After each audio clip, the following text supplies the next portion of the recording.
What if I told you that the one thing that was blocking you from having the deep, meaningful connection that you want with your spouse is not about your partner's willingness or desire to connect with you? It's probably more about simple shifts that you can make on your side of the street in terms of how you communicate. What I like to say is connection is not about saying more, it's about listening differently. So for today, I'm going to share 6 things that you can do to help to melt those walls and reconnect with your spouse, because the truth is that connection, if you ever had a connection, it's still there. It might just be buried. There's just some shifts you might have to make, especially if you have a very different default mode, if you have no problem talking through things and you're with somebody who maybe is not as good at that.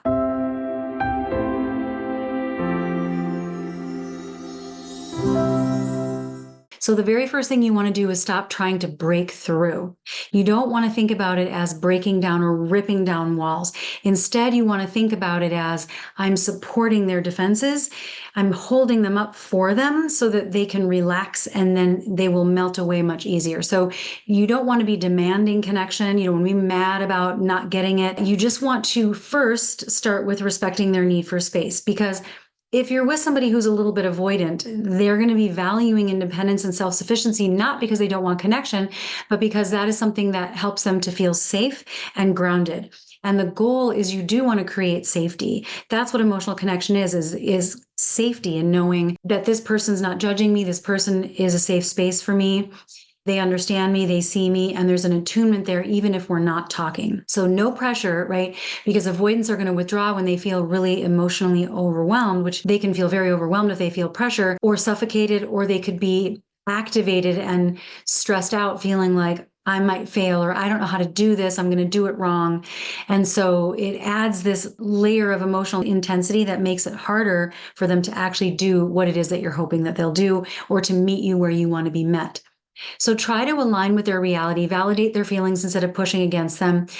Like, let's say you're going through a period right now where they're just needing more time alone or more space. Or if you feel like they're going through something right now, but they are not ready to talk about it, you can just say, I understand that you need some space. I want you to know I'm here whenever you're ready, right? So you're communicating, the door is open, but there's no pressure. It's an invitation, right? Rather than a demand. If you can be really gentle and consistent in your communication rather than leading with urgency and emotional intensity.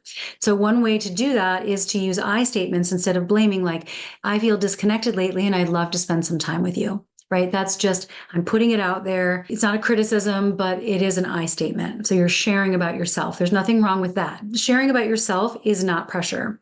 And then what you want to do is avoid any kind of accusatory language to get them to open up before they're ready. Now, the second thing you have to do is really identify what is the root cause of what's happening. Why are there these walls? There could be a couple of things, right? When you look at your spouse's disengagement, is it something that they're going through, like something health related? Is it something that they're going through at work? Is it something that they're struggling with emotionally with their family of origin or friendships, or just anything that might not have anything to do with you, but it's taking up mental bandwidth and they're in their heads about it and it's not in their comfort zone to open up? That has nothing to do with you, right? And that matters because, this is a very diagnostic way of looking at it, but the root cause of what it is going to determine what the cure is, right? So first, let's look at what is behind that and try to find out. Now, if it's really not about you or the dynamics, you just want to try to be their ally and supporting them through it.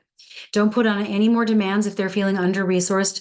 If they're going through something, it might be like they have multiple programs running in the back of their mind and they're really tired. So right now you might want to ask, what can I do differently to help them feel like I'm their ally, I'm joining them, I'm by their side in this? And then that will create a sense of connection and safety so that when they are ready to talk, they're going to turn to you naturally, right? And you've just paved the way for that.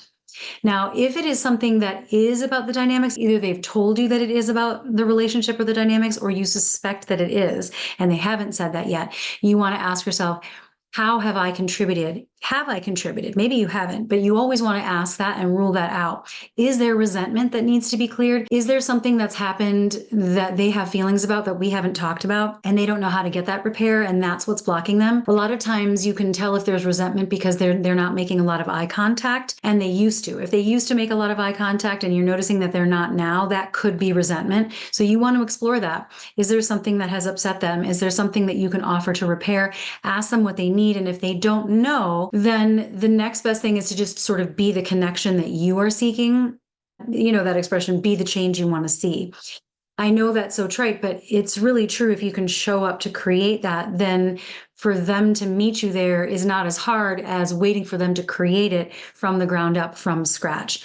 So show up in looking for ways that you can acknowledge and appreciate the efforts that they're making. Like maybe they didn't want to open up about something and have a big long talk, but they brought you a cup of coffee, or they saw that your tire was low on air and they filled it up. There might be other things that they're doing to connect, to show their care for you. Notice those, appreciate those, acknowledge those like verbally, and then avoid expecting them to express love in very romantic, traditional ways right now, right? Especially because I think a lot of times in a partnership, one person has an easier time expressing their love or their appreciation verbally than the other person. So try to be willing to be the change that you want to see, to show up for the warmth and connection that you're looking for, but then not expecting them to reciprocate immediately. You're really focusing on your inputs and then allowing there to be a little bit of a time delay between your inputs and when you actually start to feel like you're getting a return on that investment. And then the third thing you want to do is you really want to stay in your lane. Now, this is not a sexy, fun answer or piece of advice. Like people don't usually like it when I say this, but people will tell you this really, really works once you get this.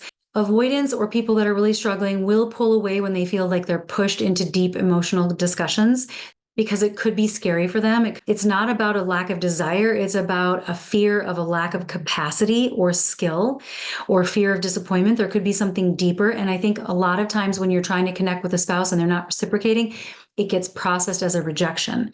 But if you can just remember that that really might not be the case at all, it's disappointing, but it's not the same thing as a rejection. That can help you stay in your lane.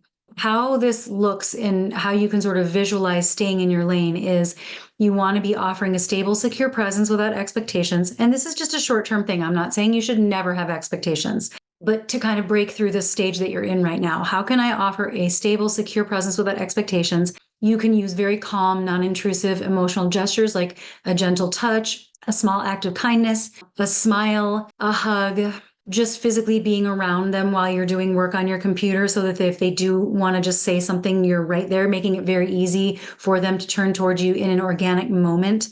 Those are all things that you can do to offer stable, secure presence without talking or asking questions. Staying in your lane means not getting into their side of the street to figure out what's wrong, what's going on for you, and then asking questions to make them explain themselves. Sometimes we do this really well-meaning. We're just asking a question because we're trying to open up and we're trying to get curious.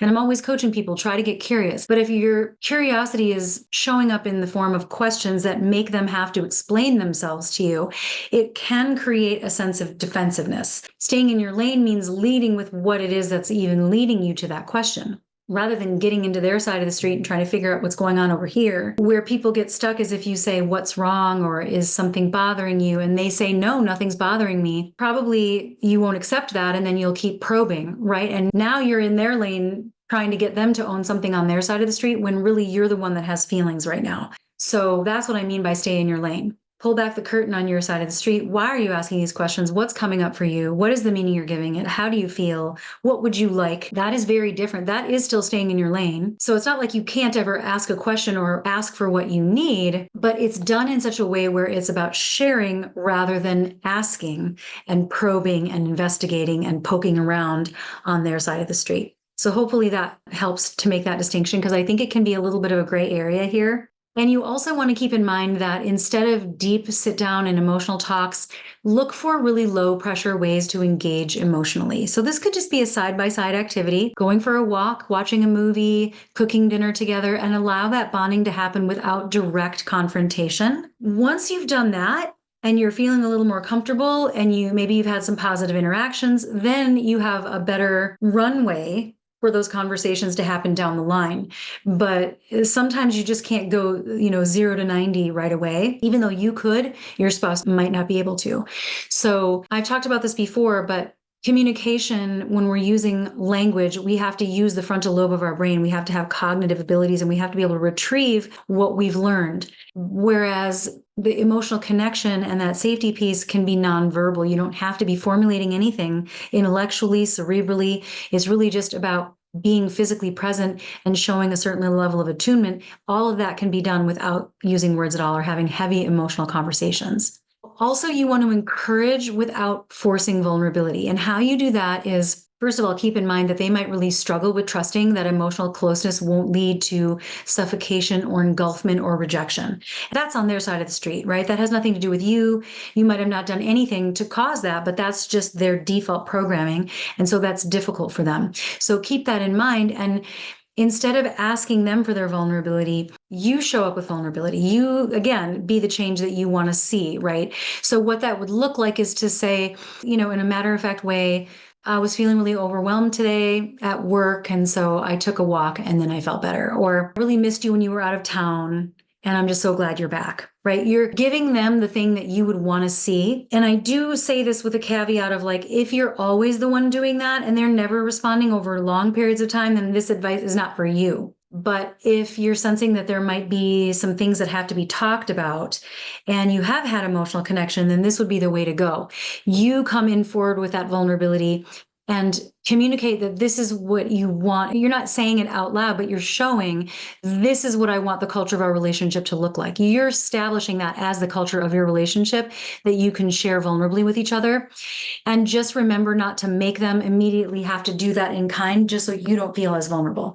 Sometimes we want them to reciprocate immediately so we don't feel raw. That's going to be where your inner strength comes in. And we'll talk about that in a second. And also for this third thing, staying in your lane, the final thing I want to mention that in order to do that, you really do have to prioritize your self-care. It's not only going to help you feel better, it's not only going to help you stay strong during this process until you do reconnect, but it's also going to relieve them of the pressure of your well-being being hinged upon their incapacity to emotionally connect right now.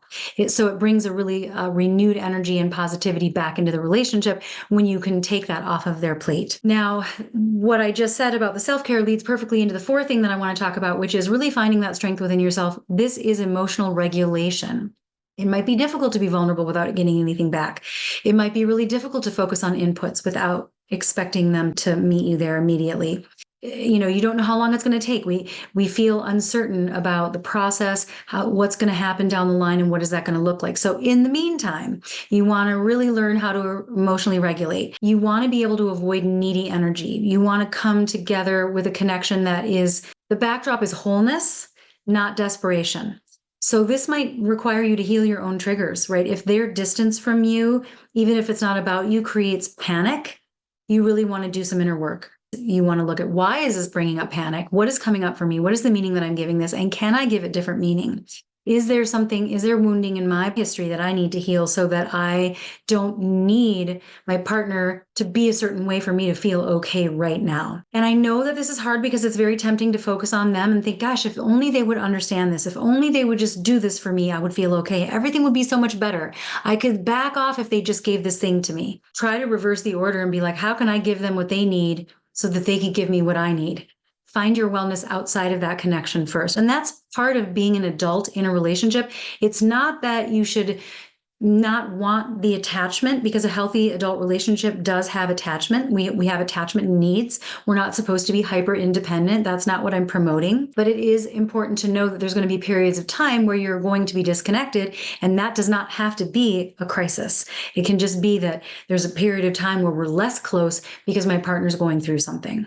Now, again, if we go back to the resentment piece, if that's what it is, well, then that you should be playing a part in that. But sometimes it really is just something we have to allow and wait. And that's why the emotional regulation piece is so important here. The fifth thing is really to look for opportunities to stop talking about it, right? Showing connection through presence. Love is not verbal only. It's in the body language. It's in the small gestures. It's in the presence that we've talked about already. So just try to think about the energy that you're bringing. You don't want to be an angry pursuer, or you don't want to be a sulking, resentful person. You want to keep the door open for them to walk in, especially if they are a fearful avoidant, right?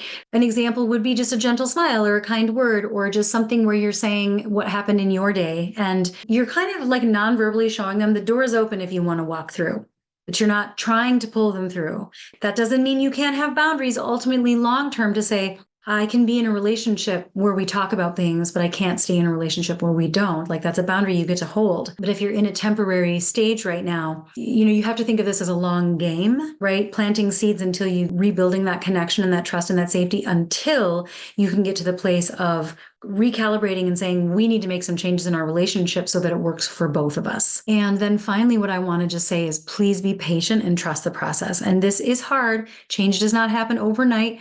Your spouse has to feel and see consistent changes over time to trust that it's real, especially if their withdrawal is related to resentments, or if you have always been crossing into their lane a lot. It'll take them a while to start to feel that space between you and to know that they can fill it. They can get in touch with their own attachment needs to fill that space rather than going like this because they're anticipating you coming into it. Leave that space for a long period of time. Your job really only is to trust that your consistent effort is going to lead to connection over time. Give yourself a time frame. If you give it 3 months or 6 months and nothing has changed and you do these things, well, then you can decide, I don't want to do this anymore. Like, I've done my part. And if something doesn't shift, know what you need to see and by when to feel like you can walk away with your head held high, knowing that you gave the process your best shot. And that you weren't hasty, that you know that you cleaned up everything on your side of the street, that there was nothing that you could have done differently that got in the way of what you want. In my experience, when there's no preconditions and you do this and you are patient, it works. So the only way you're going to find out is by being patient and trusting the process. There's no guarantee. So that's the essence of faith, right?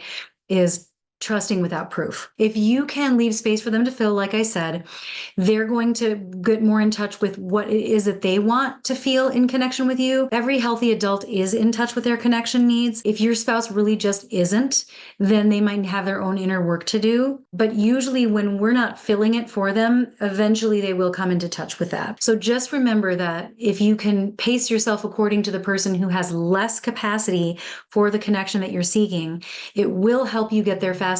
And I know that's a paradox. It is a little bit counterintuitive, but it really is magical the way that that works. So I just wanted you to have hope that it does work. So your love and your patience and your steadiness will invite them back in. That's it for today. If you like my content, please take a second and either like this video or subscribe to my channel or both. That will help us reach the people that really need to hear this stuff.